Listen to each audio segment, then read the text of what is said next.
Hello বন্ধুরা, তোমরা সবাই কেমন আছো? আশা করছি সবাই খুব ভালো আছো। আমিও খুব ভালো আছি। তো আজকে দেখো আমি বানাবো পাবদা মাছের সর্ষে পোস্ত বাটা দিয়ে ঝাল আর চিংড়ি মাছের একটা রেসিপি। তো আমি পাবদা মাছগুলো ভাজতে বসিয়ে দিয়ে এখানে একটু মশলাটা বেটে নেব। 1 চামচ মতো জিরে দিয়েছি, আর যে যেরকম ঝাল খাবে সেই অনুযায়ী লঙ্কা দেবে, বেশ কিছুটা খানিক পোস্ত, আর বাকি যা যা ইনগ্রেডিয়েন্টস থাকে, সামান্য কালো সর্ষে, কিছুটা দেব হলুদ সর্ষে,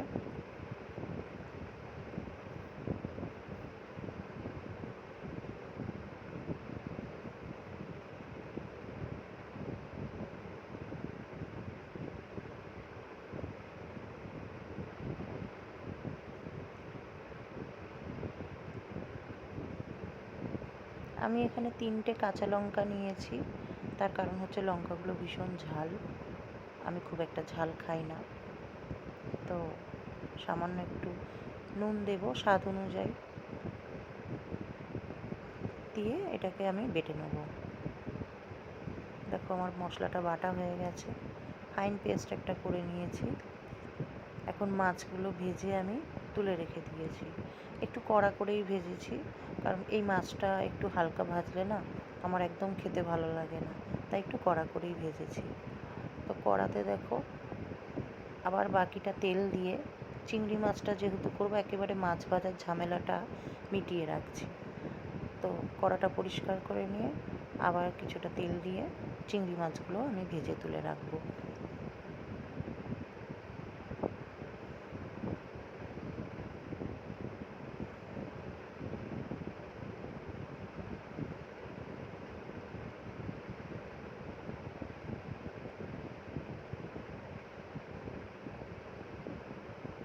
চিংড়ি মাছগুলো খুব বেশি ভাজবো না, একদম হালকা করে এই 1 মিনিট মতো, তারও কম ভাজবো, একটু উল্টে পাল্টে ভেজে নেব। দেখো আমি চিংড়ি মাছগুলো একদম হালকা ভেজেছি, একটু কালার এসে গেছে তো তুলে নিয়েছি। কারণ চিংড়ি মাছ বেশি ভাজলে শুনেছি নাকি শক্ত হয়ে যায়, তো সেই জন্য খুব বেশি ভাজলাম না। চিংড়ি মাছটা ভাজা হয়ে গেলে আমি কড়া থেকে তেলটা উঠিয়ে রেখে কড়াটা পরিষ্কার করে নিয়ে আমি পাবদা মাছটা রান্না করে নেব আগে, তারপর চিংড়ি মাছটা করব। তো দেখো সামান্য একটু কড়াতে তেল দিয়েছি, তেল দিয়ে এর মধ্যে একটু সামান্য কালো জিরে ফোড়ন দেব। একটা লঙ্কা ফোড়ন দেওয়াই যেত, কিন্তু যদি ঝাল হয়ে যায় ছেলেটা খেতে পারবে না, তো সেই ভয়ে আমি আর লঙ্কাটা ফোড়ন দিলাম না। তো এটার মধ্যে কিছুই দেব না, আমি যেভাবে করি সেটাই তোমাদের সঙ্গে শেয়ার করছি। হয়তো একটা রান্না অনেক রকমভাবেই হয়, কিন্তু আমি বেশি রকম রান্না জানি না, আমি যেটুকু জানি সেটাই তোমাদের সাথে শেয়ার করছি। তো একটুখানি কালো জিরেটা ভাজা ভাজা হয়ে গেলে সামান্য একটু জল দিয়ে দিলাম। জলটা ফুটলে পরে মাছগুলো দিয়ে একটু উল্টে পাল্টে ফুটিয়ে নেবো, যেহেতু মাছগুলো খুব কড়া করে ভাজা হয়েছে। জলটাতে ফোটালে মাছগুলো একটু নরমও হয়ে যাবে, মশলাটাও ভেতরে ঢুকবে। একটু সামান্য এতে হলুদ দেব, তো দিয়ে জলটাকে ভালো করে ফুটিয়ে নেব। ফুটিয়ে নিয়ে আমি মাছগুলো দিয়ে দেব। আচ্ছা, 2-4 দানা একটু চিনিও দিলাম। তোমরা জানোই আমি সব রান্নাতে একটু 2-4 দানা চিনিটা ইউজ করি। চিনি না দিলে আমার যেন মনে হয় রান্নাতে স্বাদই ওঠেনি। আসল যেভাবে খেয়ে অভ্যস্ত, অনেকে একটু রাগ করে, অপছন্দ করবে কি সব রান্নায় চিনি, আমি একটুখানি পছন্দ করি। তো যাই হোক, মাছগুলো আমি এখন দিয়ে দিলাম, দিয়ে আমি মাছগুলো দিয়ে উল্টে পাল্টে একটুখানি ফুটিয়ে নিয়ে ঝোলটা যখনটা একটু মরে মরে আসবে, মানে একটু কমে আসবে, তখন আমি ওই যে পেস্টটা করে রেখেছিলাম সর্ষে পোস্ত লঙ্কা জিরে, ওই পেস্টটা আমি দিয়ে দেবো।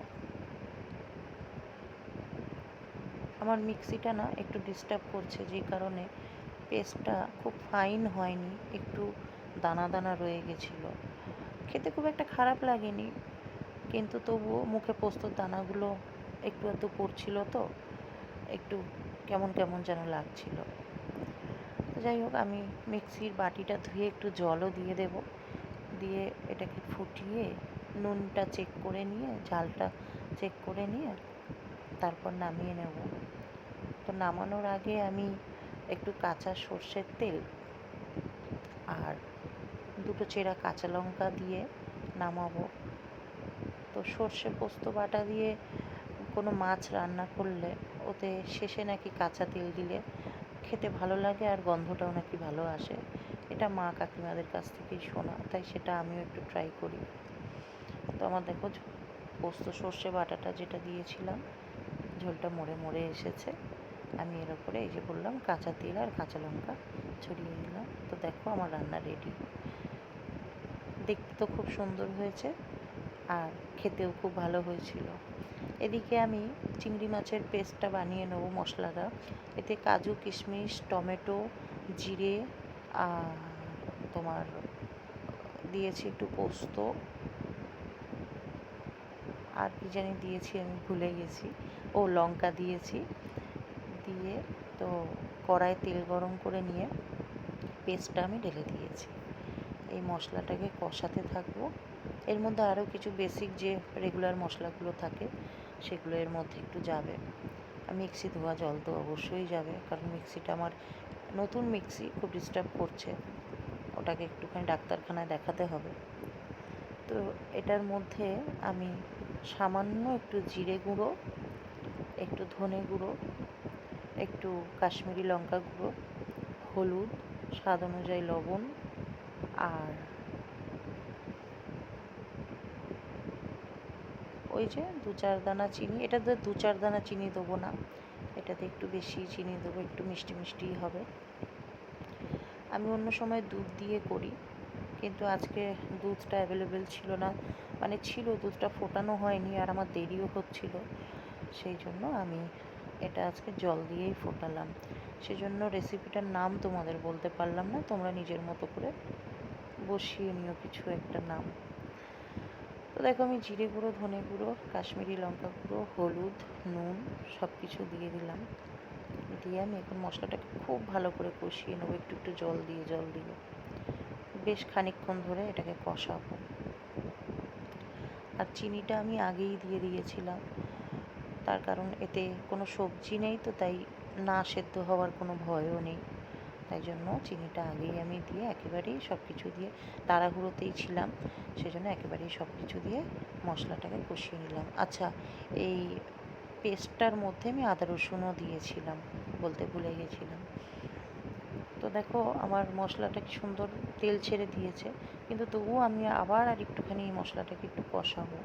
সামান্য একটু আর একটু জল দেব, দিয়ে আবার একটু কিছুখানি কষিয়ে নিয়ে তারপর একদম মশলাটা যখন ভালোভাবে কষে যাবে, ক্যামেরাটা অফ হয়ে গেছিলো বুঝতে পারিনি, তো জল দিয়ে দেখো চিংড়ি মাছগুলো আমি দিয়ে দিয়েছি, ভালো করে ফুটিয়ে নেব।